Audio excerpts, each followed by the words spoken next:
Hello, I'm Sleeker and welcome back to another secret feature video. These are videos I make on my channel every single time an update comes out for Minecraft on the console to let you know about features that were included in the update but that weren't included on the official changelog. The reason these are called secret features is because the only way to find out about them is to randomly stumble across them in the game or to watch one of these videos. And in today's video I'm going to be covering secret features from the last update, TU58, that actually covers survival because they're, or I guess creative and survival, but the main Minecraft game mode, because a lot of people really love the minigame stuff, but there's only so much time people get from minigames, whereas Minecraft survival is obviously what people love the most. So today we'll be going over survival secret features. One of them is definitely a secret. One of them actually existed in the previous update, so you'll find on the Xbox One, but I've never seen anyone comment on it. So even if you did know it, I have a secret on the secret. So yeah, we're going next level secrets in today's video. Hopefully you'll all enjoy it. Like it if you do like it, because it helps out the channel, and listening you do like the secret feature videos, even when it covers like weird kind of confusing stuff like this, such as the first one here, which is a fairly short one to mention, but it's pretty important if you like your signs, and based on the number of worlds I visited, a lot of people really do like their signs,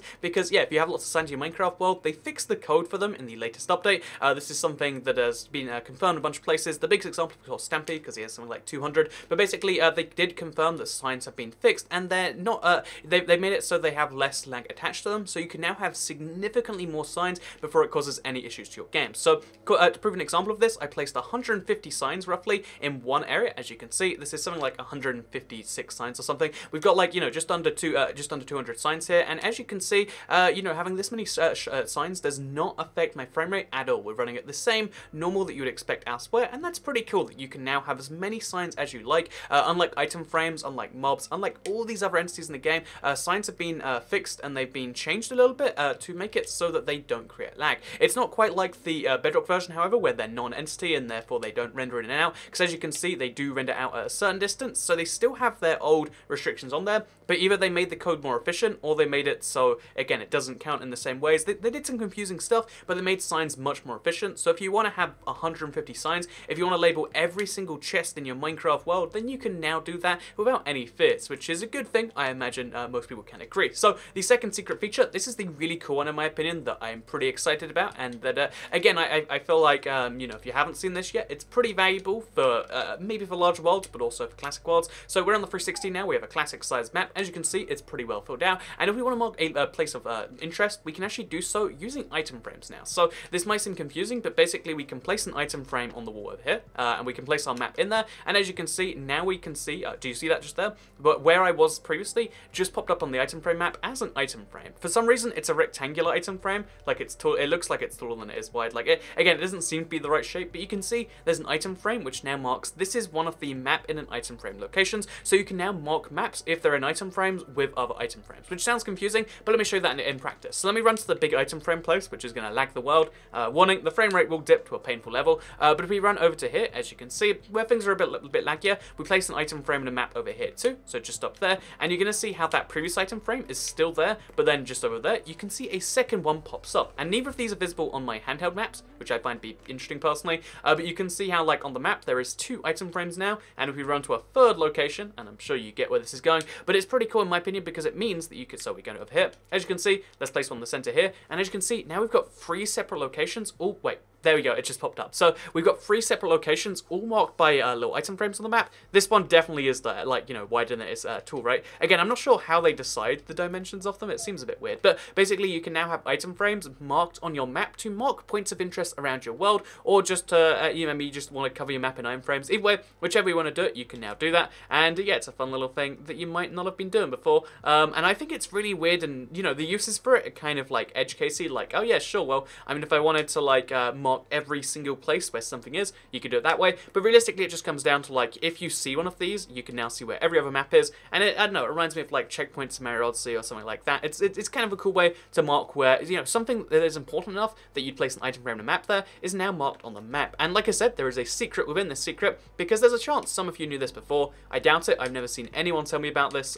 to my knowledge, but again, maybe I'm just forgetting, I'm not going crazy. So just in case that is the case, here is the secret on the secret. If you go through a Nether portal and you go to the Nether, I mean, how else are you going to get to the Nether? But if you do go to the Nether in Minecraft and then you do this exact same tip, but we use it with Nether maps, so open up a brand new map, make a Nether map. As you can see, Nether maps, they're just a mess, and basically the Nether isn't really meant to be mapped. Like, you can see how, like, my my crosshair is like going in weird places, but if we do the exact same thing here, so we place our item frame down, and we place a map in it. So as you can see, there's an item frame on the map now. So we do a second one. This is where things get interesting. Or it was interesting already, but like it's way more interesting with two of them to show. Let's go to the opposite side of the map, and let's place an item frame over here as well.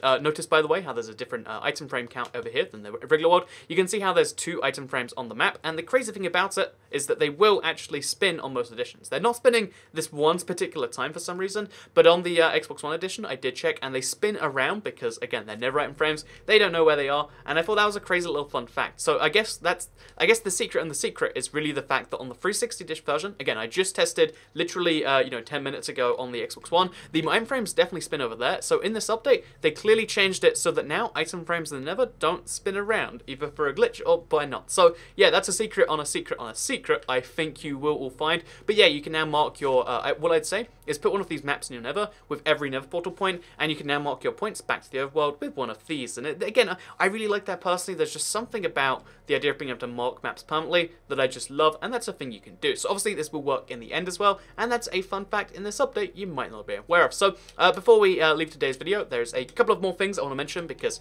while we're talking about this update, my video was quite, a little bit incomplete when it came to battle secrets. There are a few more battle secrets that we did miss that I want to cover. First of all, they added the time alive. There's a brand new, instead of saying like how long you lived in a round, they say how long were you alive as a percentage of the time. I assume this is because there's now more than one life, and how long you're alive doesn't really add up. So, that's one more thing they fixed. They also added potion arrows of weakness. I missed this in the video, and I just hadn't come across one yet. But they have potion arrows of weakness, as you can see. Arrows of weakness, it is in fact a thing. Also, do swords look pretty thin? Like, has something gone horribly wrong here, or like, am I imagining that, or are swords like really, really thin on this version? Like, so anyway, let's go back to what I was saying there. It must just be my monitor or something. So basically, as you can see, potion arrows of weakness do in fact exist. You can find them in all chests. Also, like I said, or I forgot to say, you can find totems of undying, I believe, super rarely in regular game modes. I played a lot of regular yesterday, and like I think totems came up like twice in the entire hour of deathmatch. So you can find totems in regular. You can also find potions of weakness arrows, and then there's the secret on the secret on the secret, plus the secret on the secret, plus the secret, plus the fact that they fixed item frames, signs, which are different to item frames. Although, as a fun fact, this isn't a secret, this is just fun fact, you can place item frames on sign if you want, if you haven't reached the max. So, yeah, with that said, I hope you all enjoyed this video. I hope you all enjoyed the 6 secrets you just learned about. If you did all like it, you can like it and let me know, because it helps out the channel. Let us know you do like the secret features, share if you really liked it, and subscribe if you're around here, and make sure you turn notifications on. A lot of people always like, oh, it's like, you should do a video on this thing, and I've done it like the day before, and they just missed the video. YouTube doesn't want to show it to them because, again, it reckons there's a chance you're not going to watch it, or something along those lines. So if you want to like take that decision out of YouTube hands and put it in your own hands, best way to make sure you see all these videos, whether it's secret, news, or otherwise, is to notify yourself of, or turn on notifications. Notify yourself of notifications, whichever way you want to say it, but that's the best way to do so. So thank you very much for watching today's video. I know a lot of people were kind of like bummed about the whole battle update thing, and I really hope we do see another update before the end of the year. In fact, I'm certain we will see an update before the end of the year. That's a thing you can expect coming sometime soon, and I'll keep you up to date with the latest news as we hear more. But for now, I hope you all enjoyed this video, because I'm going to see you all next time. Goodbye.